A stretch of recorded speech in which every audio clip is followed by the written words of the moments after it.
You're watching TVP World. We are in the heart of the capital of Ukraine, the heart of Kiev.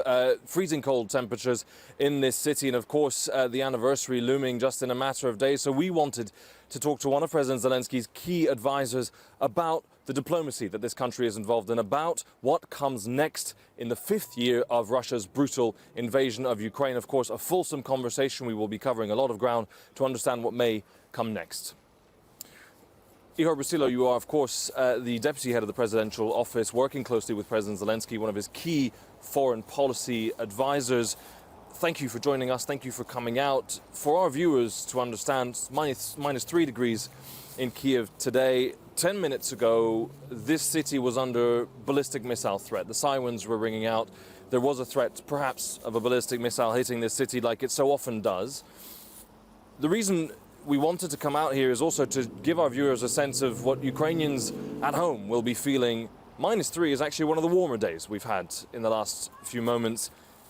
And yet, with all that pressure, with all that aggression from the Russian Federation, your diplomats are still in Geneva, still trying to negotiate, still trying to come to some kind of deal to end a war that Ukraine did not start. Why? Well, thank you first of all for having me and for this opportunity to talk to you. Always a pleasure to have this conversation with the wider Polish society through you. Actually, you are absolutely right. This is one of the warmest, if we can put it this way, days in Kiev in these weeks of harsh winter that was weaponized by Russia again against our civilian population, against our critical infrastructure. And the point is that our team definitely continues negotiation and engagement in peace talks, because if you want to achieve a result, you need to talk to people, even if they are your enemies anyway, to reach out to those who are responsible for taking decision to stop this war. It's important to get our message across and to underpin what has been confirmed by President Zelenskyy, that Ukraine is ready for peace. Ukraine wants peace, and Ukraine is doing everything for this peace to be established on a free and fair terms. But not peace at all costs. There are still some conditions. Some would say, well, if you just give up the rest of Donbass, we can have peace, all of this can be over. Some will see this as Ukraine being the bloc. Is that a fair description? Ukraine is not a bloc and has never been. And right, there are red lines that are absolutely unacceptable for us. This is the matter of the negotiations, and that's why these talks go tough, in tough mode, I would say. Because withdrawing unilaterally from the position that Ukrainian armed forces are holding now will mean that the war will continue.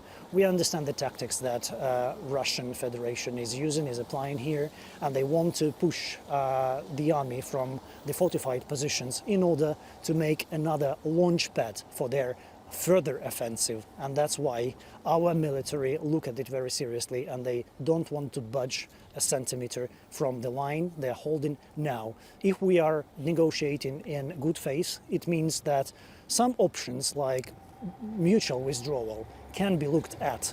But again, you need to look at the terrain, at the geography of the positions that the armies hold now, to be sure what you make, and not to your disadvantage, but to make, well, things real in practical terms.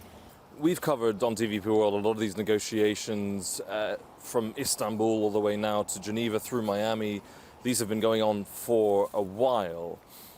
One thing that's striking, I was at the Coalition of the Willing meeting in Paris. I've been the European Council. I've been in a lot of these conversations.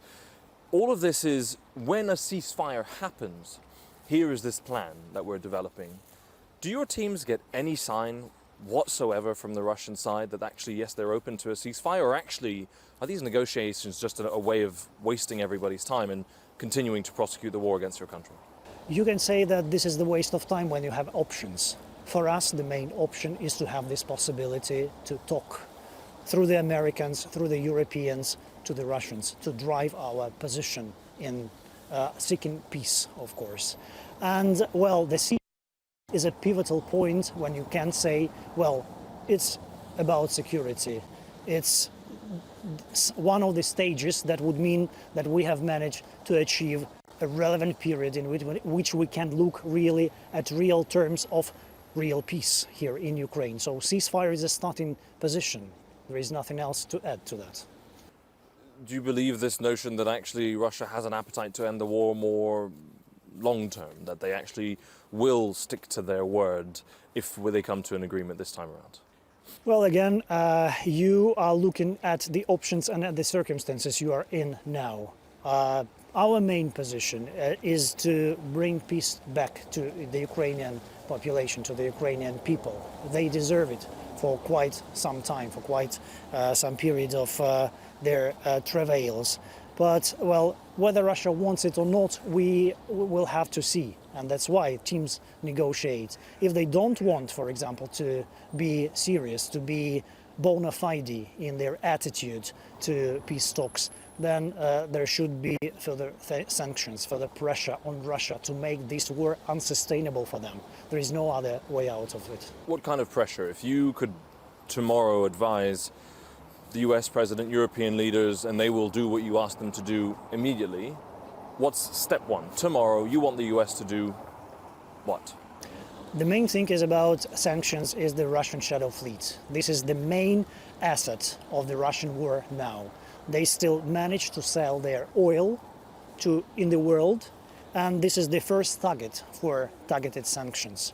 So they have to be, vessels have to be stopped where they are in the open sea. They have to be checked, they have to be sanctioned, and this oil should be taken away from Russia to be not to be able to fuel with this oil money the war here in Ukraine. Do you get a sense, speaking of Russia's economy, that there could be a tipping point? I think many in Ukraine have been hearing about a tipping point for Russia's economy for a while. I think a lot of people here are quite skeptical about those narratives. Do you have any sense that actually this could be getting harder and tenser for Russia? Or is the economic model now war? The economic model is war for Russia, it's definitely so, but their economy will not be able to last too long. Well, it's longer than we would like it to be, because, well, we cannot delay our life, and we live this life as it is.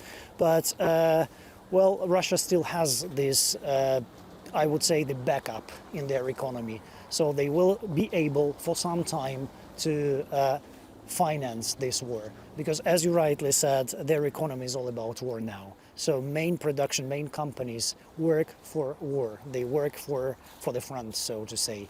But it cannot last forever.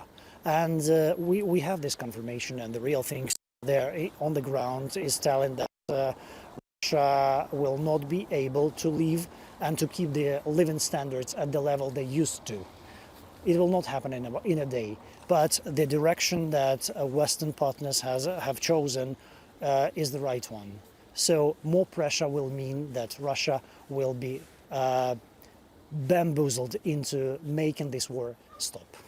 This full-scale invasion is about to enter its 5th year, that anniversary being marked. Of course, there's a reflection on the sacrifice of, first and foremost, the Ukrainian armed forces, those men and women who lost their lives. There will also be a lot of European leaders coming here to mark that day with your teams, with the president, taking a risk.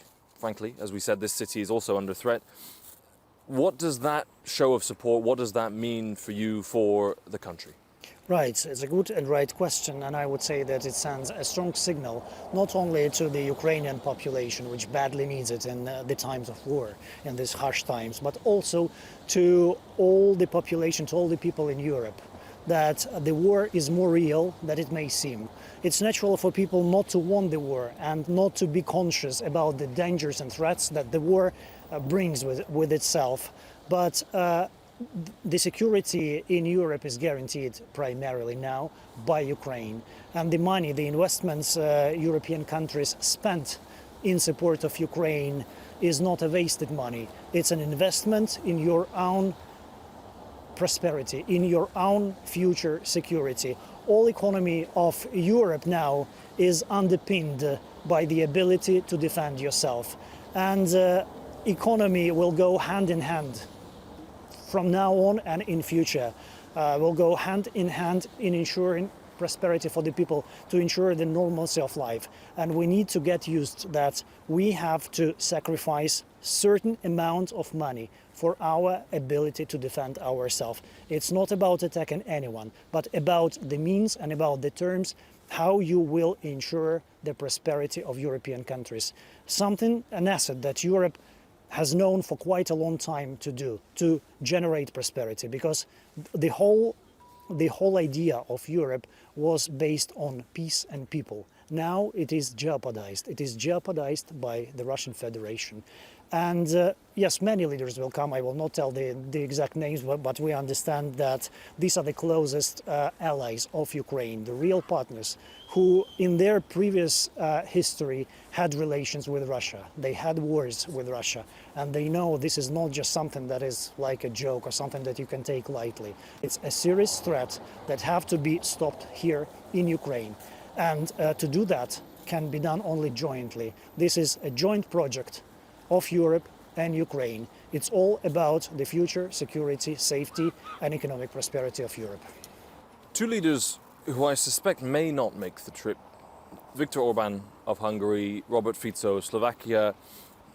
This may change in the next few hours. Things can move very quickly. They're currently blocking a 90 billion euro loan for your country, agreed by all European countries, agreed at European Council, signed off by the European Parliament.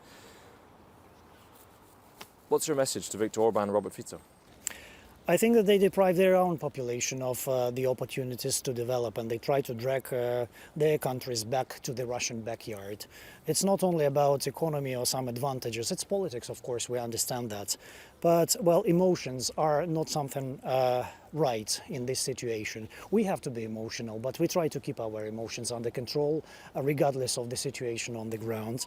Well, they are frequent visitors to Moscow, and if they believe that there is something that Ukraine is preventing from happening in their countries, they can ask the leadership in Moscow, I don't know, well, not to strike their druzhba, their friendship. That's it. The accusation from Robert Fico is that you haven't fixed it. You should have fixed it. It's Ukraine's responsibility, and suddenly now we won't help until it's fixed. Is Ukraine willing to fix the pipeline? Is our efforts ongoing? Where does that situation stand? Or is the accusation from Slovakia, as you said, a political one? Well, it's more about politics, of course, politics and emotions. And what I can say is that, as a suggestion to our Slovak and Hungarian friends, just to be constructive and to be consecutive in their actions. There was availability on the side of the president to deal directly with the Prime Minister of Slovakia, and it was a good start. There is nothing to say more, to add to that. There was a good meeting in Uzhhorod last year, and there were good signs of cooperation, and there is no need to spoil it by some announcements in advance to take this to the wider public. In talking about the pipeline itself, well, Ukraine is repairing and fixing on end constantly, and the teams, our technicians, our engineers, they bend over backwards to provide, to cater for real conditions, for normal conditions for our people to live, and they work 24/7. And they are fixing it, and they will do that. But it's good, well, to do it in good faith, and not just to make a big show of it publicly, and then try to fix it in a different way. This is quite not a very constructive approach. This 90 billion euro loan, 60 billion of it is going to be for military spending. I think we have a fairly clear idea of what that looks like. I wonder if you could talk a little bit about what the 30 billion provides, the civilian funding that we've seen. Travel around Ukraine, you can see that money in action, so to speak. Perhaps you can give our viewers a sense of where this European money is spent, because a lot of our viewers are European taxpayers. They will want to know, is it worth it? Is this really a good investment? Where's this money going to go? Well, this is for the government to be very instrumental in ensuring the normal life for our people. We are at war, but we are also in the center of Kiev, and life continues. You cannot delay it, and our people deserve to live, well, I cannot say it's normal life, but at least the life that they can allow themselves. And it's for the government to channel this money for the projects that will ensure the stability for the people. It's a budgetary support, it's a financial resilience, it's a banking support. So all this will be spent for the projects that make life in Ukraine normal for the people. I want to reflect again on this anniversary and close on this actually. What do you hope the situation will be in a year? Of course, this is now year 5 of this war, the 4th anniversary. What is your ideal scenario for Ukraine in a year's time when perhaps this war will enter its 6th year? What's the best case scenario? What is your hope for a year from now? The best case scenario is, of course, to reach a deal where peace is possible, is feasible in the country, but peace guaranteed or secured by real guarantees from our partners, primarily from the United States, with legally binding conditions voted in the Congress, as well as by our European partners to strike a deal on ensuring stability, or at least reassurance forces that have to be deployed to Ukraine to ensure that peace is observed. This is the best what we can hope for. Peace, actually. That's what we are all looking forward to very much, and would welcome it to happen in the arc of this 1 year. Ihor Brusylo, thank you so much for speaking to TVP World. Thank you for having me. Peace is all that we hope for. Of course, the message from that key advisor to President Zelenskyy here in the heart of Kiev. Many would like to see peace, but not at all costs. You've been watching TVP World. Stay tuned for more.